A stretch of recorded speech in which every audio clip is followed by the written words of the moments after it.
You're listening to the 3-Point Conversion.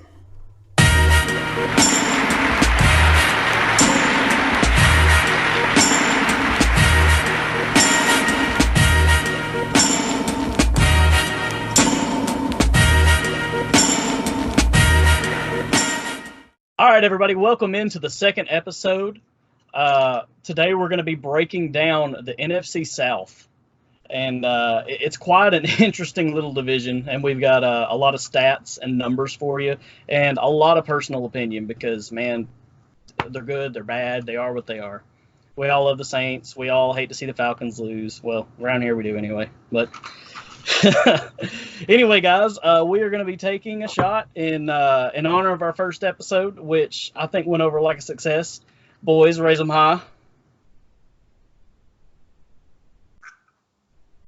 There we go. Woo! Also, that was good. It was good.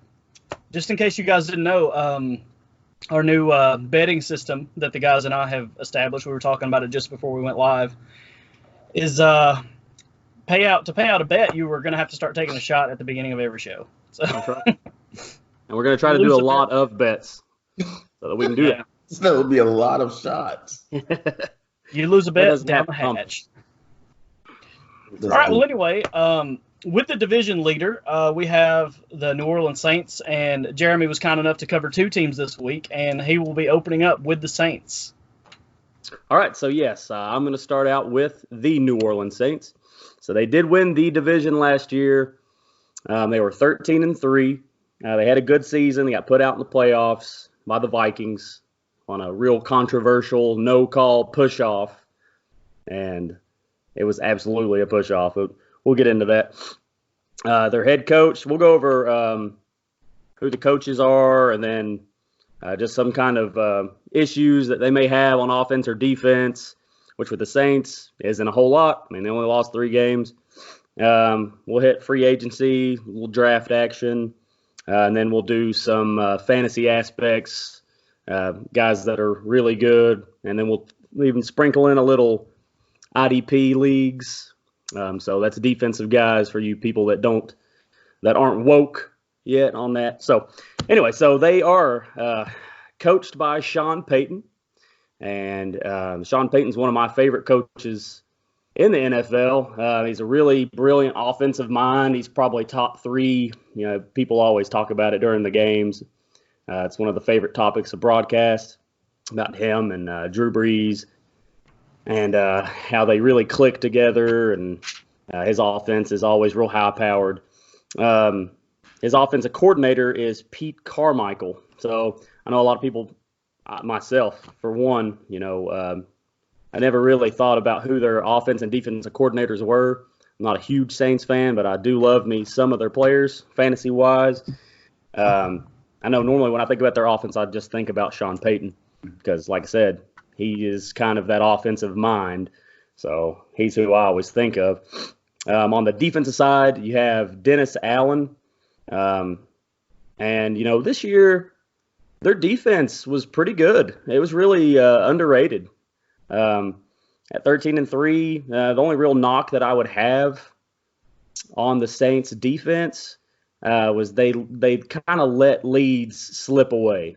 So especially in big games, especially in that Vikings game, it was kind of back and forth, and they never really could get that stop. That controversial call aside, if a game's coming down to a no call, it should never come down to a ref. There's always several other things they could have done better, and that's all I've got to say about that. As far as coaching changes, there were none. There haven't been any to this date. I should say that, not yet.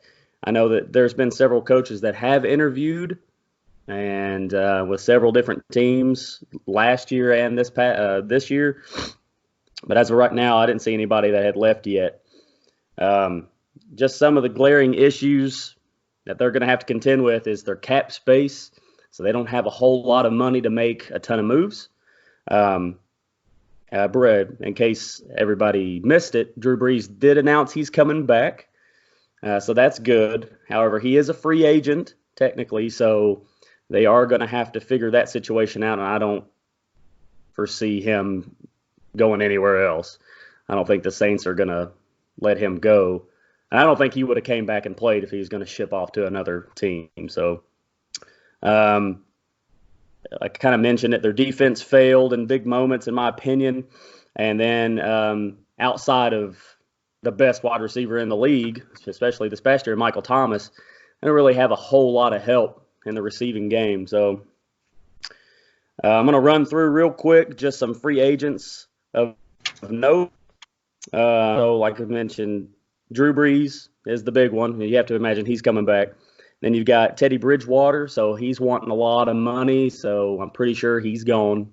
And we could speculate to a couple teams he may go to, the Colts, for instance, a couple other teams. Then you got another quarterback, Taysom Hill. So I know we like to talk about Taysom Hill, especially me and Queasy, about whether or not this guy is a starting quarterback. Obviously, he won't be this year with Drew Brees there. But no matter what you think about him, he's probably going to want to either get some type of decent contract to stay and be the heir apparent to Brees, which I think they might do that for him. Otherwise, if he's wanting too much money, I think he'll quickly realize that he's not going to get it. But he is a really excellent player. Just a couple others, defensive guys especially. You got A.J. Klein, linebacker, Eli Apple, corner. You got P.J. Williams, a corner. Your fullback, Zach Line. Your strong safety, and Von Bell. And they've got a ton of free agents, and they're not going to sign all of them. So I don't know who they're going to roll with or what. With their what they need in the draft specifically or in free agent signings is wide receiver and cornerback. They need edge rusher. So real bad. Everybody always wants those edge rushers anyway. And quarterback. So I think they'll answer that with quarterback in the draft. So if they draft somebody pretty high, which I don't think they will, but if they did, I think that pretty much would put the writing on the wall for Taysom Hill. Their first pick is 24 in the first round, and then they don't have another pick until 88 in the third. So I would think that they're going to go defensive line there in the first pick. So that's what I've got there. And as far as fantasy goes, I mean, my favorite player is Alvin Kamara. He had a down year. I don't think they used him properly. When Mark Ingram was there, it was that dual quarterback or that dual running back system, and he caught a lot of balls out of the backfield, which was really his strong suit, in my opinion, and they just got away from that for whatever reason. I didn't really ever see it. They tried to use him as a 3-down back. It didn't really work. Of course, he finished 13 overall in running backs. You had Drew Brees. Like I said, he's coming back. I'm pretty sure they'll sign him. He finished 15th overall. You had Michael Thomas, which is the real big one for them on offense. He was the top wideout, probably the top wideout in the game. Dude doesn't drop anything. A sneaky tight end in Jared Cook. He was 7th overall. And then I know how some of our guys love those kickers. Will Lutz, he finished 2. And then the IDP side, Von Bell, he's a free agent. He finished 10th overall in safeties. Linebacker Demario Davis, 17th. And corner Janoris Jenkins, he finished 21st. But, yeah. So that's what I have for the Saints. Andrew, what you got for any added notes there? I just have a couple of questions about what you think. I noticed that, you did most of the research on the Saints here. Do you think maybe that the Saints are still in contract negotiations with Drew Brees, maybe trying to get him to take a pay cut so that they can probably free up some cap space and maybe keep Taysom Hill or Bridgewater? Yeah, I could see that happening for sure. I don't know what the figure would look like. I mean, I don't think it'll dwindle too much from what he was getting paid. And I don't have that figure in front of me, but I would have to imagine it's probably around $25 million a year. But I'd be more interested to see what the length of the contract is, because of course, he was talking about retiring, the possibility of retiring, and now he's coming back. So I would like to know what the length is. Is it a 1-year deal? Because because it probably is. At max, it would be like 3, and then he would have the option each year. Obviously, you can retire whenever, but I'd imagine he'd want a lot of money. I mean, but I would say if he were to make some of those exceptions to his contract, I don't think it would be to keep like a Bridgewater. Maybe Taysom Hill, if he had that kind of, like, I know that he's pretty explosive and they bring him in at tight end and bring him in at running back sometimes. And of course they run him out of the Wildcat formation, but I don't think it would be for that. If anything, it would be to go and get more weapons, probably on the defensive side, or maybe another wideout.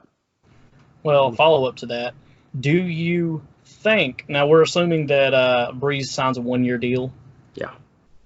Do you think that they would take a quarterback possibly with that 3rd-round pick? And if so, who do you think would still be available that the Saints would be after?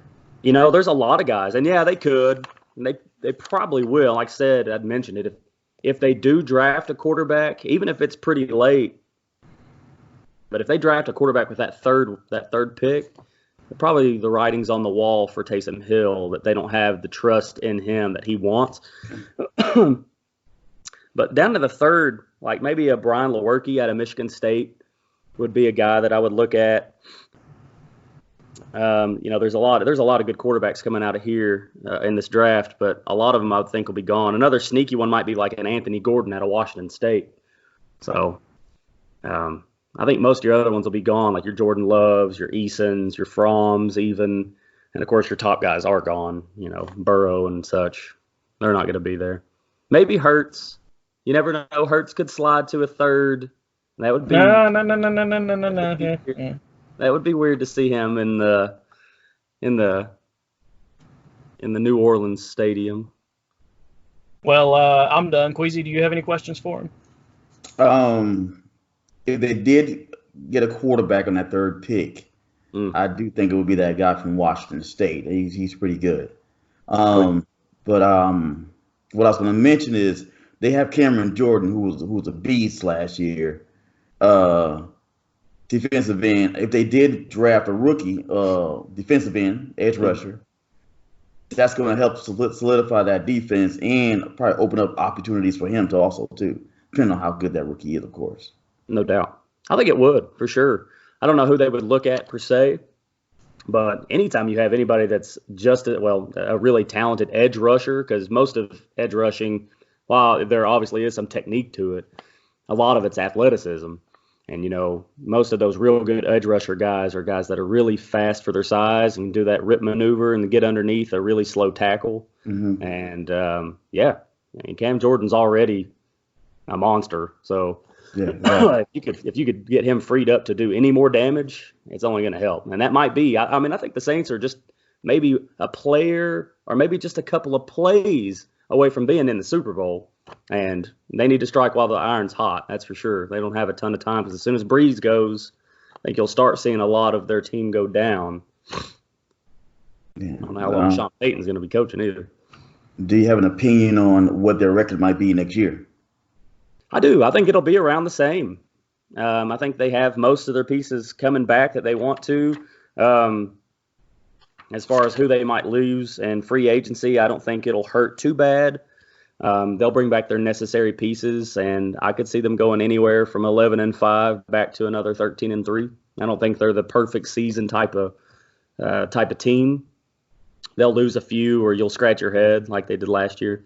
But I think they'll be about the same. I think their floor would be about 10-6, but I think ceiling about where they were, about 13-3. That'd be real good. All right, guys. Well, due to time constraints, let's go ahead and move on to Queasy, who's going to take care of the Falcons for us.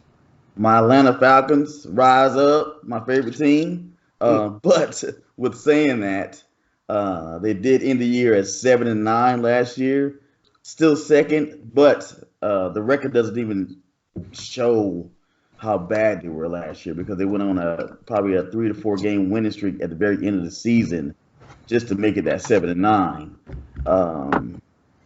They've been in the slump, of course, since the Super Bowl, but hopefully they can get out of that. Their head coach is Dan Quinn, Arthur Blank loves him very much, and gave him an opportunity to stay because a lot of people thought he might even be gone last year, after this year, this past year. But Arthur Blank loves him. You love Dan Quinn? You love Dan Quinn? Say it again so I can hear you. He loves Dan Quinn.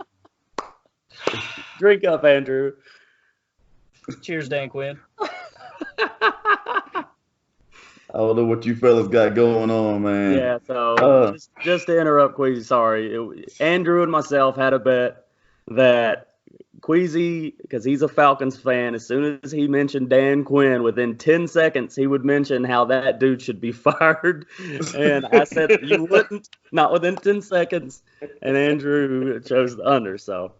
Yeah, I'm surprised he's definitely still there, man. I'm surprised, but Dan Quinn, Arthur Blank loves him, though. But the offensive coordinator is Dirk Koetter. He's from Tampa Bay. Actually, he was in Tampa Bay Buccaneers when they got him. They picked him up, I guess, because of he was one of the tops in offense. But that's when they had Doug Martin and had a great rushing offense. And so to bring that to Atlanta, I never was a big fan of that.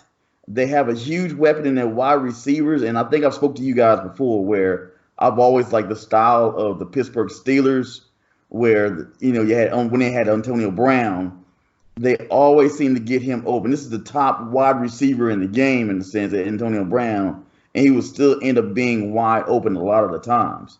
So the schemes that they use, I would love to see them with the Falcons, but it seems as if this offense coordinator wants to go more towards running, even though our hugest weapons are at wide receiver.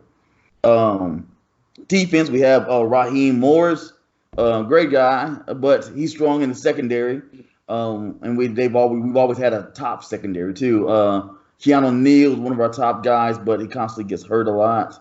But I think they are trying to incorporate more of linebackers and edge rushers, so I can see that, and hopefully that will come soon. But our secondary has always been very solid. They've got to find a way to get Julio Jones the ball. First of all, he's our main guy. And with Calvin Ridley, his growth over the past couple of years, hopefully that's going to open up the field. That should open up the field more for him. I do definitely think that's one of the reasons why Hooper had a great year last year, because with Ridley's growth and Julio, it just opened up the field in the middle a lot for Hooper to grow and excel during last year. One thing that was stifled, though, is our running game. Devontae Freeman had one of his worst years. But they have spoke of releasing him before March, and that's going to save us $3.5 million on our cap, in which our cap, we are, just like the New Orleans Saints, very cap stricken. So I don't think we'll get anyone from free agency. We will have to go through the draft to get some guys. And hopefully within our draft, we got 3 picks in the second day of the draft. So with that, I know they're thinking about getting a running back. I think it's Taylor from Wisconsin, and which was a stud last year, but he did run the ball a lot. And I'm saying that because, we know how wear and tear it is on the running backs. But he was a stud, especially early part of last year. He was almost unstoppable. I think he almost got 100 yards the first 6 games of the season easily in every game. So he was a stud. But I think they are looking more at Cam Akers from Florida State. Mm-hmm. I've seen him going up the charts a lot and as a rookie. And again, maybe once this combine happens, that will kind of separate him. And because I definitely think they'll pick him. We also have without another pick in our second round. I'm hoping they'll go towards a tight end. I think they will go towards a tight end of Thaddeus Moss. I think we've all seen Thaddeus Moss in that with LSU. Tall kid, great kid, great pedigree. Of course, his dad is Randy Moss. I think he'll be a stud with us. Again, we've seen how tight ends can excel in our offense with Hooper there. But I think, again, Hooper's wanting too much money, so I think him and Devontae Freeman will both be gone. So it's going to bring some fresh legs. I think both of those guys can start, whether it's Cam and Thaddeus. I think they can come right into the team and start for next year. That'd be great. Again, that'll be some fresh legs, and with our coaches being on the line. I mean, as much as he loves that coach, he still has a time limit. So if he has another bad year next year, I can't see him still being there. So with your job on the line, with fresh legs, I think my Falcons will do pretty well next year. I'm hoping for like an 11-5 record next year. I think that's definitely doable. As far as fantasy-wise, of course, the best guys are, of course, Julio Jones is going to be a wide receiver 1. I even think Matt Ryan be a QB 1. Both of those are going to be the studs in the offense. I can't speak of the secondary much. Keanu Neal's usually a pretty much good stud, but again, with his injuries, he's kind of risky. But I will speak of one sleeper, which I just spoke of a little bit ago. If they did get Thaddeus Moss at tight end, he could be a very good sleeper for fantasy at tight end position. Jeremy, you have any questions for me? Man, it's actually amazing. You know, I'm over here listening, and good job, by the way. And I'm over here writing questions down for you, and it's crazy how, like, I'm checking off, like, okay, I can't ask that question because he actually said it. I had the Thaddeus Moss fantasy value on there, but here's one for you. What record do you think that Dan Quinn will have to acquire? Like, what do you think his floor is record-wise to keep his job for another season? Because I know a lot of us thought he was gone. Exactly. But I think what saved him is that last rush at the end of the year. And because, again, they looked very good at the very end of the year with those last 3 or 4 games. They looked very good. And I think that helped to save his job. So it's perception is reality.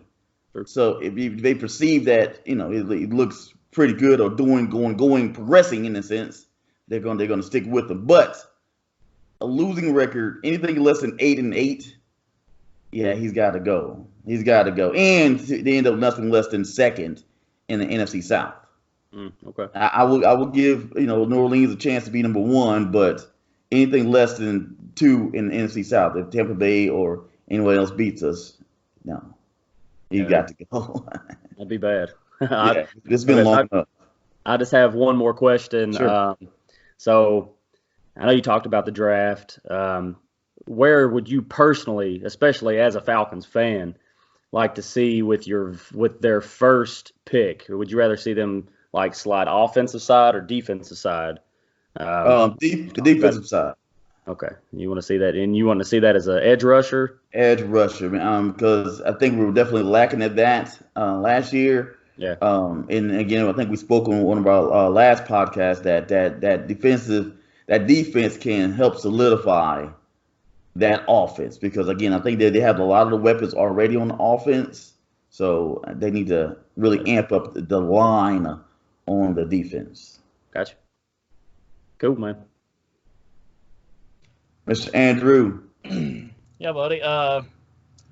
What is the solution for this Falcons defense? What is it going to take? The offense has the juice and the mojo to get the ball downfield, to score, to even up the game, to take the lead, to do whatever they got to do. The Falcons offense can support themselves, but what is going to be the key factor in getting this defense back in the game so that the Falcons can actually start winning? What I'm thinking is, of course, health-wise. Let me start there. Health-wise, again, we had a lot of injuries on the secondary last year. Again, one of our top players, of course, Keanu Neal, was hurt past couple of years. So health-wise, let me start there. Is going to be the number one thing. Stay healthy. Secondary has already been pretty strong. But again, if we get an edge rusher that can really get to the quarterback, I think it's going to help speed up their offense as far as the opponent's offense and help us out, because again, our secondary is strong, So with that hopefully there be some turnovers and create that kind of situation. So definitely our defense and getting that edge rusher and getting to the quarterback. Makes Whether sense. it's split schemes or edge rushers, it's got to be something to get to that to help speed that offense up so they can make mistakes. I can dig it. I know you guys got Grady, what's his name, Grady Jarrett up front, and that dude's a beast. I really like him, but yeah, you got to secure that edge. You're right, and I completely agree. Yeah, I've seen that. We've seen a lot of edge rushers make an impact in the NFL last year. Whether it was Jordan, whether those young the Smith brothers from the Green Bay, we've got Bosa, of course. So when we're speaking of a lot of these defenses, we're speaking of these edge rushers that's coming at these. And when there used to be maybe one or two in the league that was dominating, I mean we're seeing a good 8 right now that could be very strong for these teams. So hopefully we can be one of those teams that get a guy that can make an impact for our defense. All right, I dig it. No doubt. Well, if you guys are ready to move on, I've got the Tampa Bay Bucks here. Oh, the best, worst stats you'll ever hear in your entire life. Let me start with saying that these guys had a 7-9 record, and their 458 offensive points tied the New Orleans Saints, as Jeremy brought to my attention earlier today.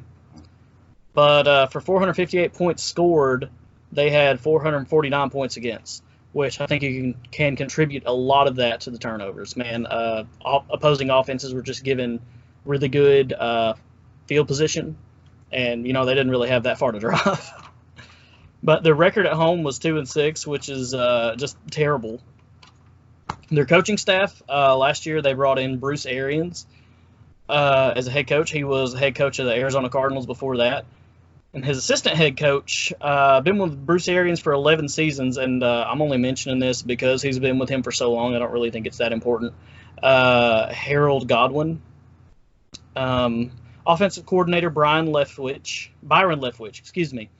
And this is one of those interesting stats. As a starting quarterback, he threw 58 touchdowns to 42 interceptions. Sound familiar? Yeah. Todd Bowles is their defensive coordinator. And as a breakdown, in a sense, it's sort of like the Saints. When you talk about an offense, like with the Saints, you talk about the Sean Payton offensive scheme. And it's the same with Bruce Arians and his offense. He has an aggressive play-calling philosophy, good at coaching receivers open, like Queasy was talking about with the Steelers. He's very good at that. For his offense to function at 100%, though, from what I've seen and the research I've done, he needs a good pass-catching running back, which right now they absolutely do not have that in Tampa Bay. They don't have a pass-catching back. He loves to use an empty backfield. It's one of his signature things. He uses it quite a bit. And he's one of these guys, he'll risk it for the biscuit, man. He'll just put that ball up as much as he absolutely can. He's got a really fun and I guess great to watch coaching philosophy. Jameis Winston, awards I've got him written on this paper. Jameis sucks. I've got him written down as one of their glaring issues. He's had 6 seasons in the NFL. This past season, he threw 33 touchdowns to 30 interceptions. Yeah. In 2019, he played 16 games for 5,109 passing yards and 626 attempts. I mean, I'm not kidding when I'm talking about this Bruce Arians offense. They put it up. In 2017, he only played 13 games, so those stats aren't quite as glaring. But in 2016, before Bruce Arians, 2018, I'm not really counting it either. There was the whole Beard Fitzmagic thing. We're forgetting about that. 2016, though, the last full season that Jameis Winston played, the comparison was 4,090 yards and 567 attempts. So it's quite a bit different. As I mentioned earlier, they don't have a pass catching back to really get this offense clicking, and I think that once they get that guy in there, that it'll really kind of be the missing piece, the missing link to really get this offense working like it should. The defense, I think, is actually better than they appear. despite all the points scored against them, because like I said, man, these guys were not put in favorable positions at all season long. They were just asked to do things that you're not going to normally ask a defense to do, game in, game out. Oh, Jameis threw 5 picks. Go take care of that. Don't let them score anything. Okay, yeah, forget about it.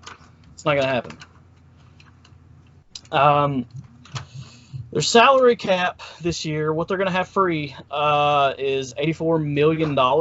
84, rounded up to 85, however you will. They've got a ton of free agents, man. I'm not sure how they're going to move this around. Shaquille Barrett, one of their better linebackers last season, is going to be a free agent. Jason Pierre-Paul, the defensive end, which is a very important position, as Queasy was pointing out earlier, is going to be a free agent. Of course, I already mentioned Jameis Winston, their other defensive end. I mean, man, these guys are really eating it. They've got 1 draft pick in each round. This is assuming they haven't traded up or down or anything like that. This is just as it sits. And for their first pick, I went ahead and wrote out what I think are going to be their first 3 picks to really fit their glaring needs. And I made it fun. Don't hate me. Their first pick, I've got them taking DeAndre Swift out of Georgia. He is that pass-catching back that'll really get that offense clicking.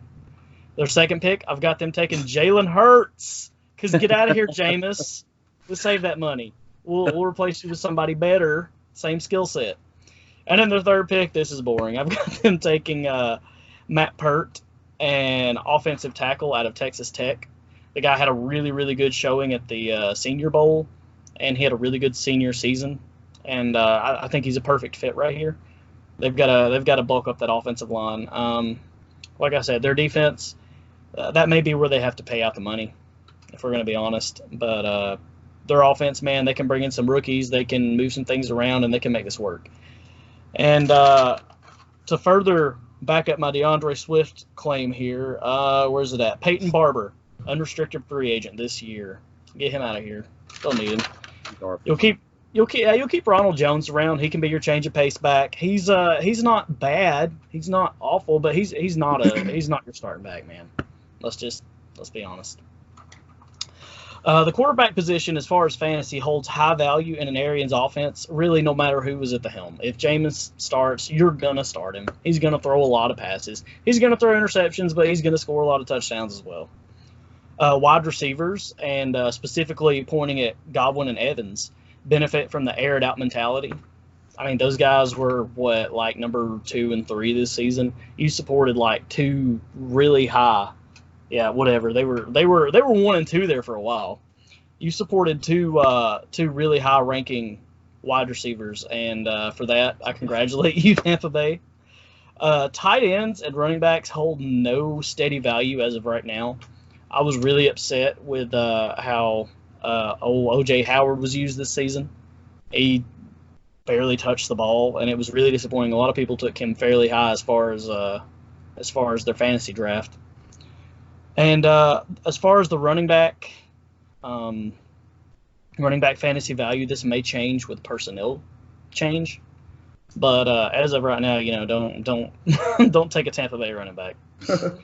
IDP formats look to Devin White, Levante David, and Justin Evans, the safety. And 3 weird little facts. Speaking of O.J. Howard, O.J. Howard had 34 receptions for 1 touchdown. Wow. That is gross. It is gross.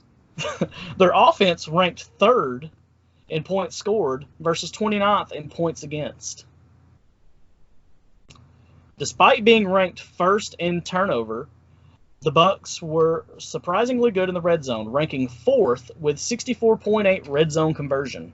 So once they get the ball down there where Jameis is having a harder time giving it to the other team, they can actually score pretty well. All right, Queasy, you got anything? I do. I didn't look it up, and I don't know if you know, but do you know how many years Winston has still on his contract? He's done. This is it. He's a free agent. Last year was his last year. He's a free agent. Unrestricted. I don't know. I just still feel they're gonna go with him because I don't know if they can. I don't know. Because exciting as bad as he is, he also was very exciting with the touchdowns and things like that. And I think I don't know if it's the owner or the coach, but he's loved in some kind of way in that city. Because he's been around for this long. Because because we thought, this isn't the first time they thought about getting rid of him. He's been around for 6 years. Came around. 6 years. 6 years.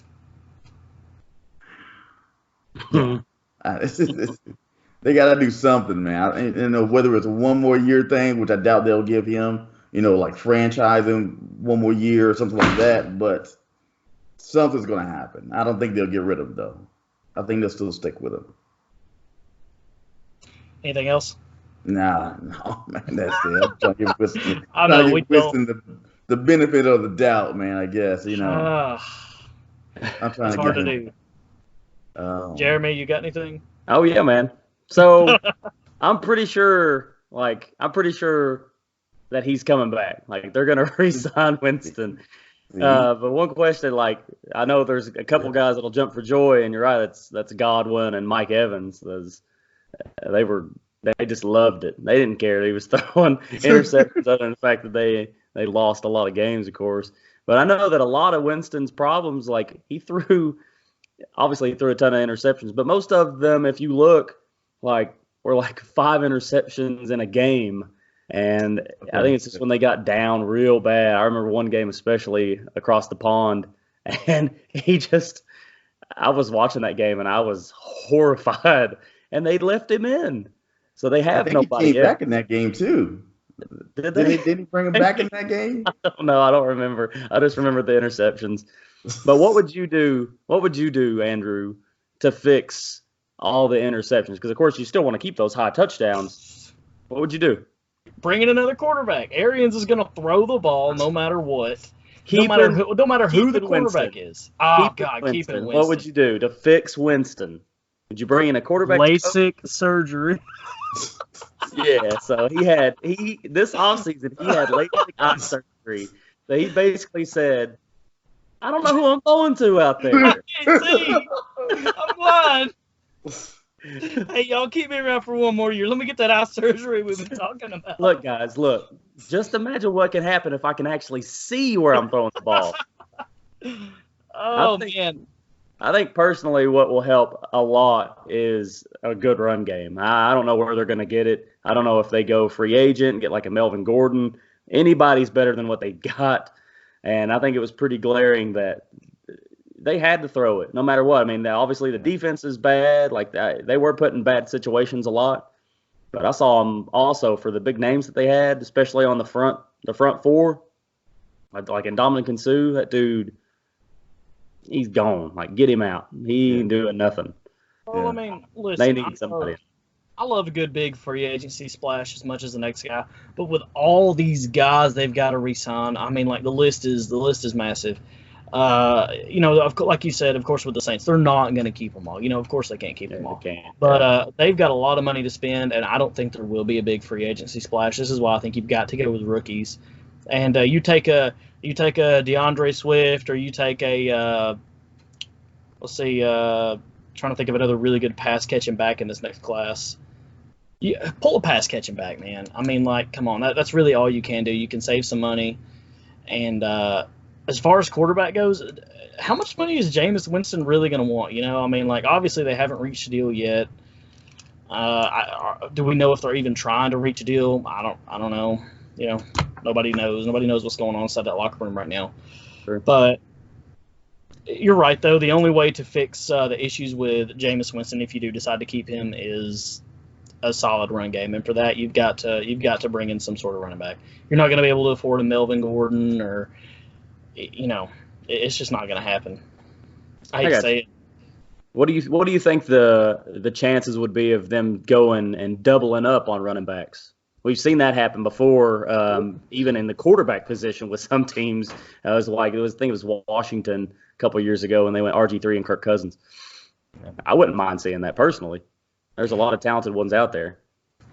Well, you could take a couple of running backs. You could take J.K. Dobbins, DeAndre Swift. You have a J.K. Dobbins is a solid little cannonball of a man busting through the line, and then your DeAndre Swift for your change of pace back. I mean, but you're looking at there goes your first and second round pick. I mean, you are giving up on any hope of signing a quarterback, and you're putting it off. And I mean, you got to look at the guys you got coming up. Maybe Trevor Lawrence next year, something like that. Jamie Newman. I mean, there's a couple of guys maybe, but this class is loaded. Like, it's an now or never type deal for them. Got you. I got you. That's what I've got, man. I don't have anything else. Well, all right then, Jeremy. Moving on to our fourth and final team, who surprisingly finished last in the NFC South. What do you have on the Carolina Panthers? Yeah, so the Carolina Panthers, they finished 5-11. Their owner, David Tepper, apparently is this real big go-getter. He wants to win bad, which is kind of surprising to a certain degree when you see where they've been finishing. And they have had a complete coaching overhaul. They didn't wait for the season to be over, if I'm not mistaken, when they let Ron Rivera go. And he picked up a head coaching job pretty quick. And he went out and hired the head coach, Matt Rule. He is out of Baylor, and I'll get back to him in a second. Defensive coordinator he's bringing with him from Baylor, and Phil Snow, along with like 6 other or 5 other Baylor coaches, which is crazy. So he's basically transplanting half of the coaching regime at Baylor and bringing them to the NFL with him. So if anything, it'll be very interesting to see how it plays out. At least you'll have some continuity. And Baylor was good, but they weren't great. Your offensive coordinator, which I think has most people excited, is Joe Brady. He was the LSU passing coordinator, and Joe Burrow, of course, is probably the face of that team, where he had such a huge jump in numbers.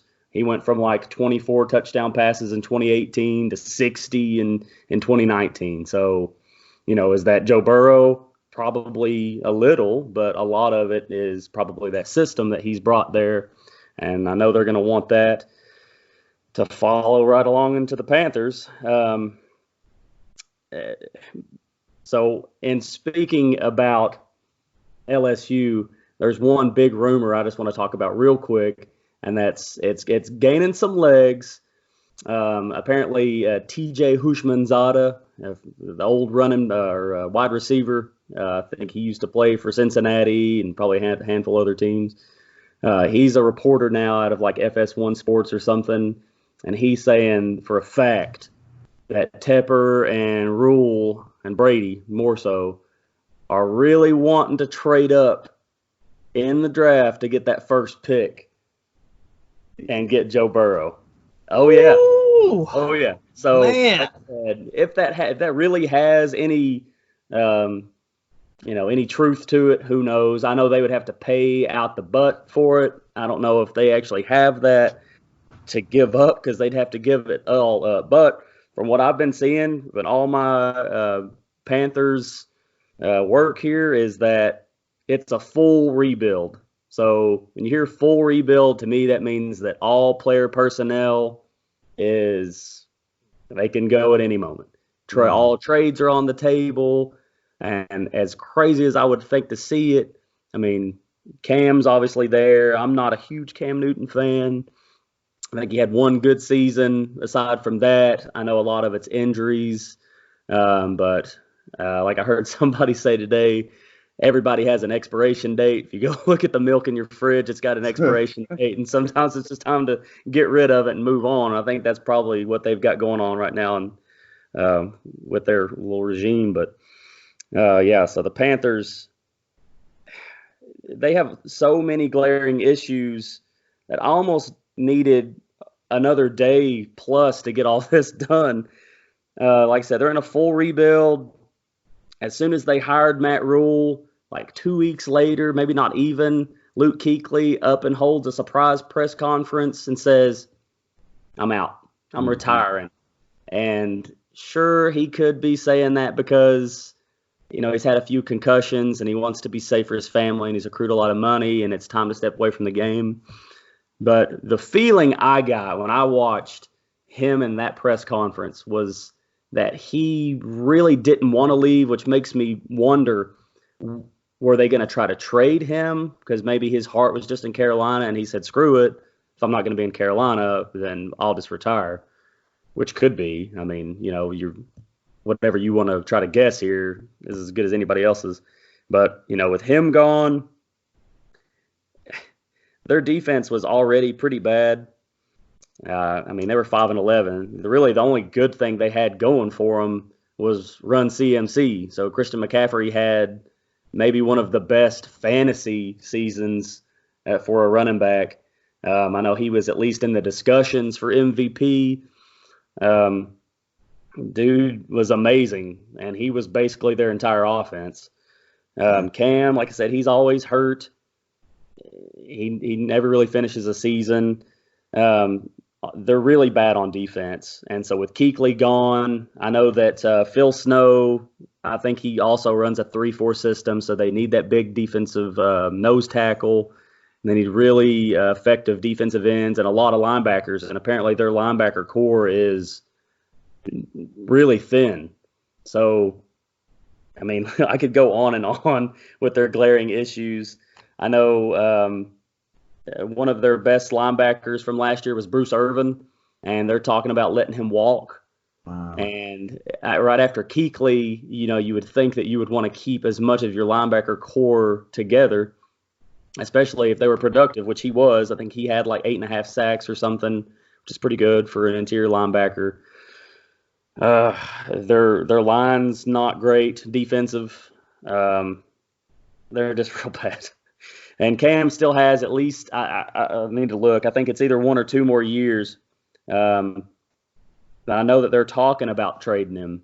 Whether or not they're going to, I don't know. But if they did trade him, like he's scheduled to make $21.1 million for this year. So if they were to trade him, that clears up that much cap space minimum. So, that could fix a lot of their glaring issues for right away.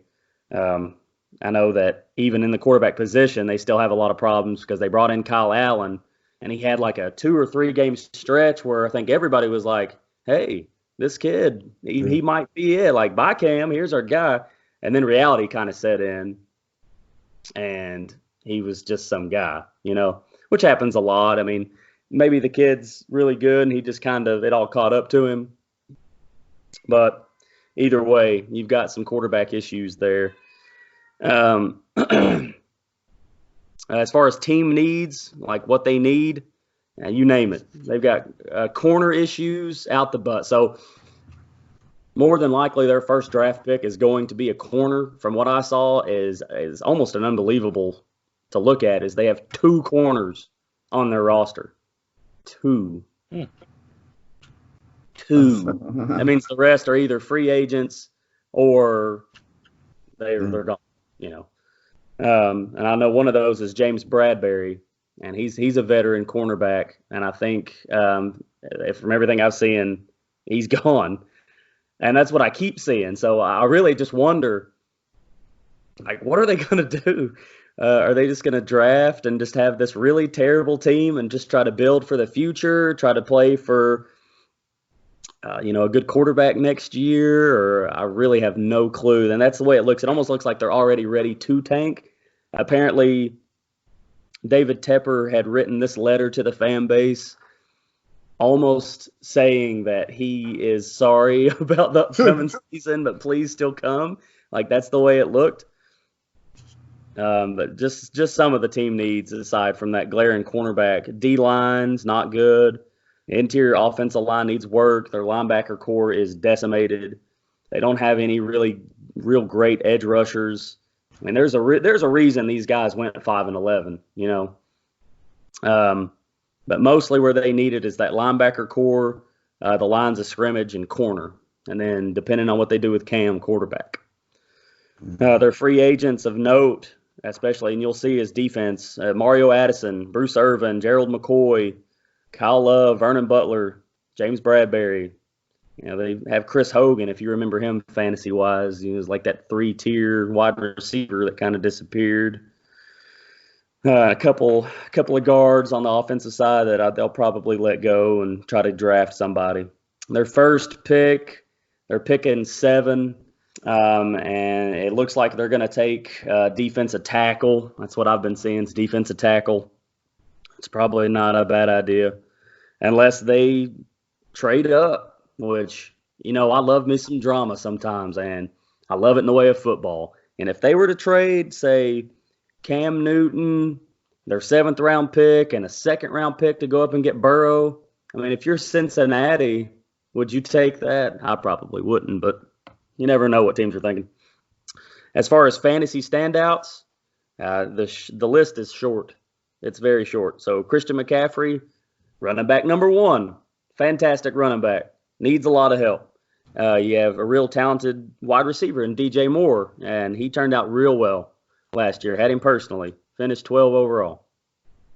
Aside from that, you don't have really anybody. You had Curtis Samuel, wide receiver, 39 is where he finished, underutilized.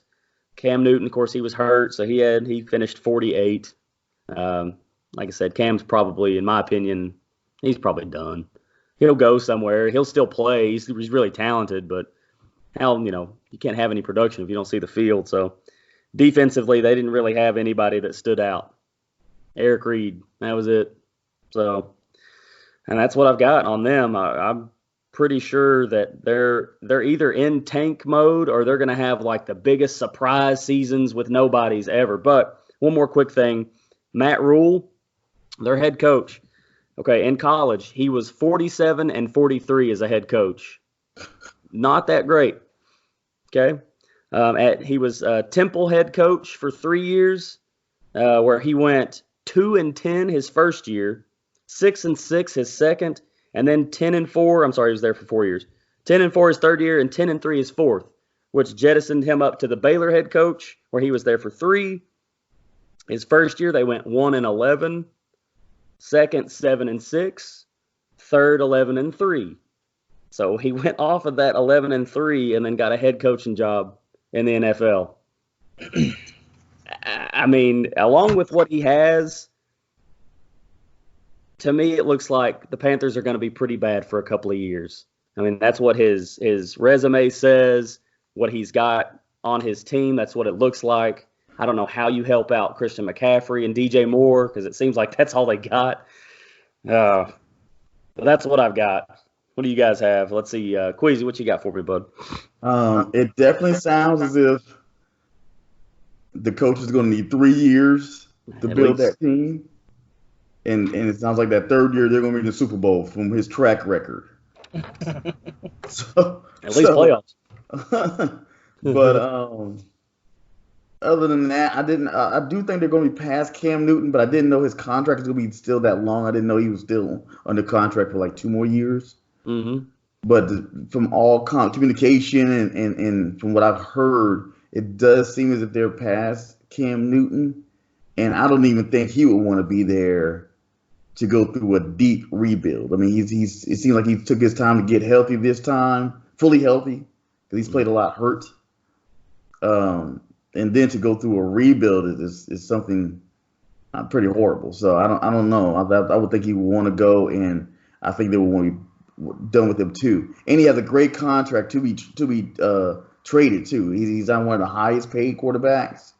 So it's a very friendly quarterback contract to trade. True. So, but what they can, I don't think they'll get the number 1 pick. I don't think that. But I think they can probably trade him, get something, but also go after someone like a Rivers. Maybe even traded Teddy Bridgewater, maybe to put in there to go through that process with them. I don't know though. How much would you pay? Like from what I remember, what Bridgewater is kind of wanting his contract wise is about what Cam's got. But again, that's a friendly number. He's at 21, if I'm correct, something like that. Yeah, it's like 21. And again, you got to understand a lot of the quarterbacks now, even Dak Prescott is winning like 35. So 21 from 35 is a big difference, So yeah, for sure. So 21, it sounds like a bunch to us, but to them, it's not very much. I got you. Now, if you were the Bengals with that number 1 pick, and you've probably got quite a few people that are willing to come up, what would be your bottom offer, like your top offer maybe even, to take to get out of that first pick? I mean, the only way I would do it is something like a Miami with numerous number 1 picks. I can't remember who else the team would have a bunch of number 1 picks, but it would be a situation like that where I can get numerous number 1 picks and stick with Andy Dalton for another year or two, and to The Red Rocket? the Red Rocket, and hopefully those again, I can't remember the number what picks the Miami Dolphins do have, but they're pretty high. They have 3 in the first. Yeah. Yep. So they could definitely change the dynamics of their team with 3 picks if they do it right. But I've spoken of Cincinnati before. They're a team that never seemed to go full out. I want to win. So I can't see what they would do with those picks. But that would be the only way I would get out of the number 1 pick. But I don't even think their fan base will let them do that. There may be riots. Although they'll look back if Burrow comes in and looks average, they're gonna look back and think what could have been. Yeah. Especially if one of these other quarterbacks are firing, and doing real well, and they're like, man, I could have had an edge rusher, starting linebacker that's great, maybe in Simmons, and because that kid Young from Ohio State, which I'm a Michigan fan diehard, but that kid is. He tackles everybody, man. He's good. Yeah. He's good. You got anything else for me, bud? I don't, man. Go ahead. All right, Andrew. Lay it on me, brother. One quick point as we need to wrap up. You were talking about Rule, his time at Texas Tech and his time at Baylor. I'm not necessarily sure that college game is going to translate, and I say this because in college you can improve your team by recruiting. You can't recruit in the NFL, man. You're working with other head coaches. You're working with owners, and man, I just don't see it. I think that hindsight might bite them here in a year or two, whenever they're not looking at the same results that he had in college. But Joe Brady and Joe Burrow reuniting again, that piques my interest. I like that, and I think that Cincinnati might budge for Cam Newton and their first-round pick, which is just a few picks below theirs. I mean, you can take your Cam Newton, and you can also let old Red Rocket go, and you can still draft your number 1 quarterback for the future with that pick. I mean, I don't know. I don't think it's outlandish. I don't either. And you look at it, they didn't have to take a quarterback there in that first. In the first round. I mean, there's other guys that are gonna be there. I mean, I got the list. There's a ton of guys that would still be around. Jacob Eason will probably still be there in the second round. Of course, Herbert's gone. You got Hurts, Lewerke. People love Jordan Love, but he may drop. You never know. Yeah, probably in the last round they can pick up Swift as a running back. I see you. Hey, cuz, I know where you work. What else you got for me, buddy? You got anything else? No, buddy, that's it. It's about time, unfortunately, for us to end this little powwow, this little podcast, this little session, our special edition of the NFC South. And thank you, Jeremy, for your extra hard work, pulling double duty on 2 teams. Problem. Yeah, buddy. Hey, real quick, who do you guys think, top to bottom, how's it going to play out in the NFC South next year? No records, just who's first, second, third, and then fourth. Lay it on me. Hey, I got to go with my Falcons first. Saints, Tampa Bay, and then Carolina. I'm going to say Saints, Tampa Bay, Falcons, Carolina. I'm gonna go with the exact same as it was this past season. I'm gonna go Saints, Falcons, except I think the Falcons will do better. Queasy, Buccaneers and Panthers. So, All right. And Andrew, where do you put the Falcons at? 3rd. Sounds like a bet. That sounds like get out of here, Dan Quinn, and I won't have to drink anymore. Hey, I'm not complaining, but you know, I hate losing a bet. All right, fellas. All right, thanks, guys. Good talking to y'all. Go for 3. Go for 3. Go for 3. Make sure to follow the 3-Point Conversion host on Twitter. Blue at RastaLion1131, Jeremy at CheckerboardJ, Andrew at Jedi Quarterback.